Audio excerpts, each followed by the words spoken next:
Good evening, fellow colleagues. My name is Doso Kasimu. Actually, I'm presenting part of my research today, the overview of my research. The purpose of social scientists, as you know, is to identify issues in society, shortcomings and challenges, and try to propose solutions through research. And that's what I tend to do through my work. Actually, my research is almost like a response to past work done by previous scholars like a Forson, like a Gook, and like Oyademi. All these folks have done extensive work on the area of corruption in sub-Saharan Africa. Why sub-Saharan Africa? This is the area where I was born and raised, and also it's the area that has a lot of natural resources that the world needs, but still its area was tremendously into poverty, lack of economic development, lack of economic growth. So all these realities are my motive to trying to identify way that I can find solutions and or propose or suggest way solution to contribute to the literature, to the work, hopefully.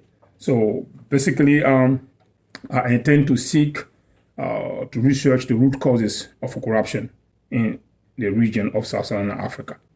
As a dependent variable, I have a corruption. Independent variable, throughout the research, is identified the colonial legacy and the weak public institutions and foreign aid, the rule of law. Those are areas that actually most scholars have identified. Even we have some little differences, but the majority of the researches that's been done through corruption in the past all have identified colonial legacy, the rule of law, the public institutions, and foreign aid as being the root causes of corruption in sub-Saharan Africa. And so theoretically, there is a mixed worldview here. There's a post-positivist worldview, which intend to actually establish the cause and effect factor, which means every cause have an outcome. In this case, we're trying to have to establish the cause of a corruption.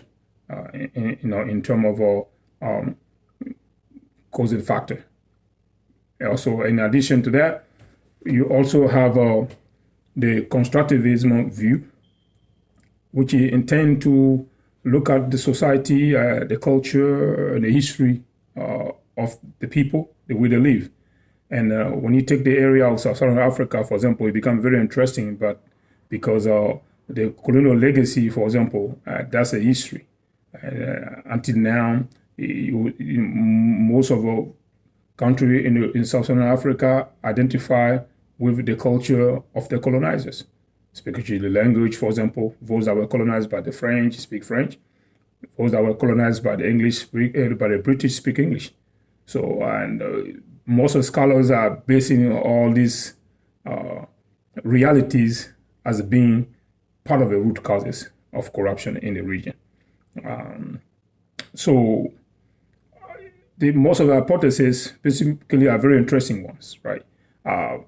It is also said that urbanization is a cause of corruption. So the hypothesis is that when countries tend to be more urbanized, they become more corrupt. So this is interesting because you need to urbanize in order for you to develop. So in the case of Sub-Saharan Africa, it's said that when you urbanize, then you become more corrupt. And it's also said that the lack of education is a root cause of corruption. So hypothesis is when the people are not educated, they tend to be corrupt. That need to be seen because in most of the instances in Sub-Saharan Africa, those actually that engage more in the corruption and embezzlement are government officials. So, and government officials, they are the most actually we do that. And they are highly educated from high institutions, high universities in the Sorbonne, London, and so forth. So that need to be seen.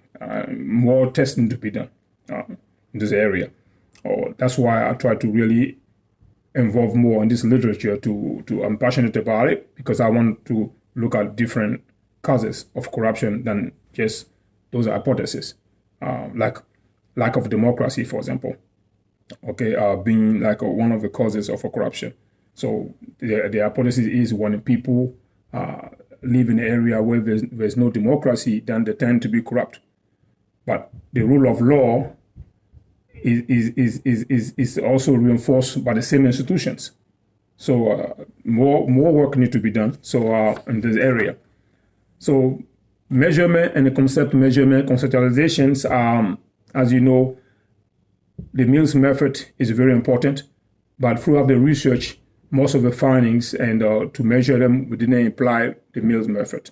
I think Mills method need to be applied to actually identify the real causes of corruption in the area.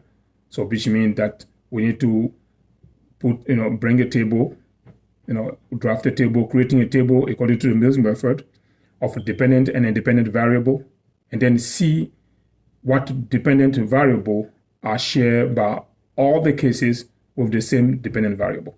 So that's a Mills method. And this is a very interesting method. Only one research that I found has utilized Mills method.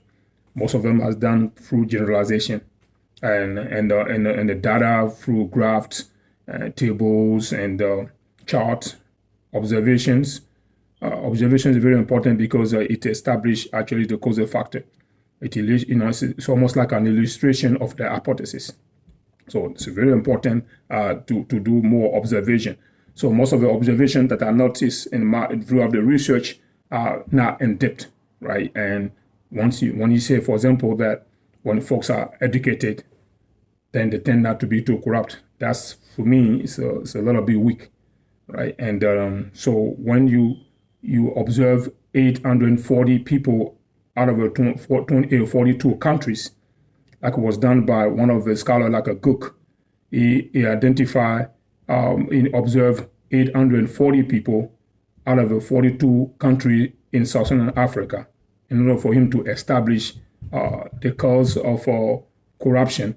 I think this sampling is very weak, and you need to have a more sample, right? So the Southern Africa is over 1.5 billion people, so more observation needs to be done. So that's also the weakness of the project, is that the observations are very done lightly, and they're almost like a subjective. It's not in depth. It's not too much survey accomplished, to determine. And also, more area need to be identified. For example, the area of ethics, that is lacking. The area of moral value is lacking. So as a strength, basically, it creates more probability, of course.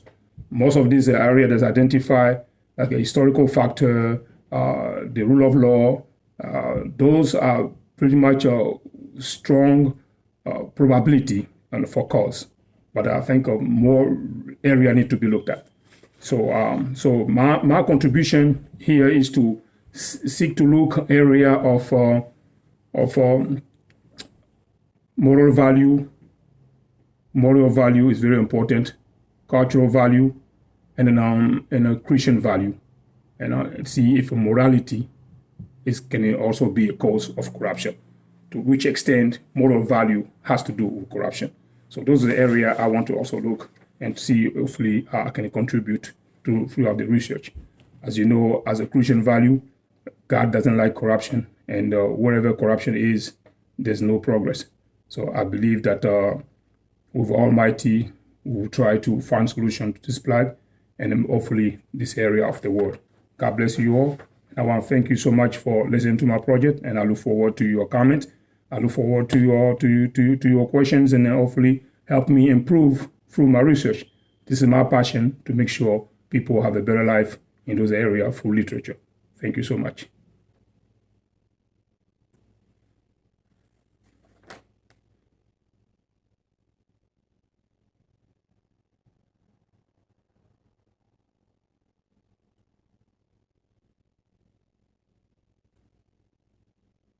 Good evening, fellow colleagues. My name is Doso Kasimu. Actually, I'm presenting one of my research today. Actually, the overview of my research. The purpose of social scientists, as you know, is to identify issues in society, shortcomings and challenges, and try to propose solutions through research.